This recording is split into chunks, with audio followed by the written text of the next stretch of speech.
Sebagai agent of change, pemuda memegang peranan penting dalam menentukan masa depan kehidupannya.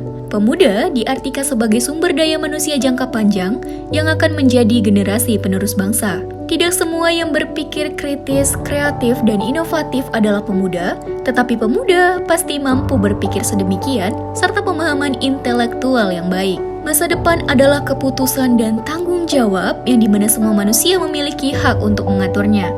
Kisah ini menceritakan proses perjalanan seorang pemuda dalam menata masa depan menuju kesuksesan. Yaps, ini adalah kisahku. Aku yang akrab disapa Juwita ingin berbagi sedikit pengalamanku dalam menjalani dan mendaki bukit kehidupan. Tapi percayalah bahwa motivasi terkuat yaitu berasal dari diri sendiri. Saat ini, aku sedang menempuh studi sarjana sebagai mahasiswa program studi agroteknologi Fakultas Pertanian di Universitas Sumatera Utara. Aku bukan berasal dari keluarga hebat yang memiliki banyak koneksi dan mampu mendapatkan apa yang kuinginkan dengan mudah. Jika ditanya ingin melanjutkan kuliah atau tidak, pasti rata-rata pemuda memilih untuk kuliah. Hanya saja banyak rintangan dan halangan seperti ekonomi. Aku pernah berada dalam fase itu di mana aku kehilangan sosok kepala keluarga saat berusia 18 tahun. Kebimbangan itu selalu bersuara di kepalaku setiap harinya. Ditambah lagi, aku punya seorang adik kecil yang masih menjalani pendidikan di sekolah dasar dan juga membutuhkan banyak biaya. Tapi Tuhan membantuku dan memberi jawaban. Aku bisa melanjutkan pendidikan sarjanaku dengan beasiswa full ditambah biaya hidup yang terbilang sangat cukup. Tentunya, bukankah kesempatan ini harus digunakan sebaik mungkin? Apakah mudah menjalani kuliah? Tentu tidak, membutuhkan konsisten dan motivasi untuk terus berjuang. Menjadi mahasiswa pertanian juga harus siap menerima tanggapan, persepsi masyarakat yang masih awam dan memandang rendah pertanian. Kok kuliah di pertanian sih? Lulusnya mau jadi apa? Padahal, tanpa petani, masyarakat tidak akan mampu mengkonsumsi bahan pangan yang segar dan melanjutkan hidup karena semua manusia membutuhkan makanan.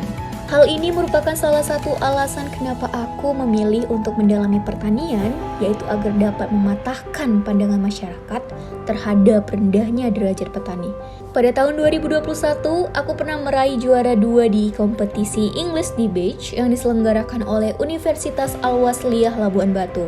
Pada tahun 2022, aku meraih juara 1 dalam Olimpiade Biologi Nasional VOKN dari ratusan peserta. Peraih medali perak kompetisi Bahasa Inggris Nasional BIMAGE, peraih medali perunggu dalam kompetisi biologi BIPA Nasional, peraih medali perak kompetisi biologi Hari Kemerdekaan Nasional, 7 finalis besar karya tulis ilmiah di Universitas Sumatera Utara, dan meraih juara 2 dalam kompetisi karya tulis ilmiah yang diadakan oleh Universitas PGRI Semarang. Aku juga sering ditugaskan untuk menjadi seorang moderator dalam acara seminar. Pada saat menjalani semester 3, aku pernah dipilih menjadi presentator dalam acara International Conference on Agriculture, Environment and Food Security, di mana aku dapat bersanding dengan mahasiswa akhir dan dosen hebat yang juga berperan menjadi presentator. Pada tahun 2023, aku menjadi mahasiswa berprestasi Fakultas Pertanian Universitas Sumatera Utara dan diundang untuk menghadiri malam apresiasi mahasiswa berprestasi. Apakah kisahku hanya sampai di sini? Tentu tidak, masih banyak yang harus kukejar. Perjalananku tentunya masih panjang. Hanya saja, aku akan berbagai cerita untuk tahun depan. Pada intinya, masa depan seorang pemuda didasarkan oleh pemikirannya sendiri. Ya, alasan lain untuk diriku yakin mendalami pertanian dikarenakan Labuan Batu Utara juga dikelilingi sektor perkebunan kelapa sawit dan karet yang besar, serta banyaknya penduduk yang berprofesi sebagai petani. Petani milenial sangat dibutuhkan untuk mewujudkan pembangunan pertanian sehingga dapat memenuhi kebutuhan pangan Indonesia. Sebagai seorang pemuda milenial, aku siap menjadi agent of change dalam memajukan, mengimplementasikan pengetahuan dan pengalaman yang aku miliki untuk Labuan Batu Utara.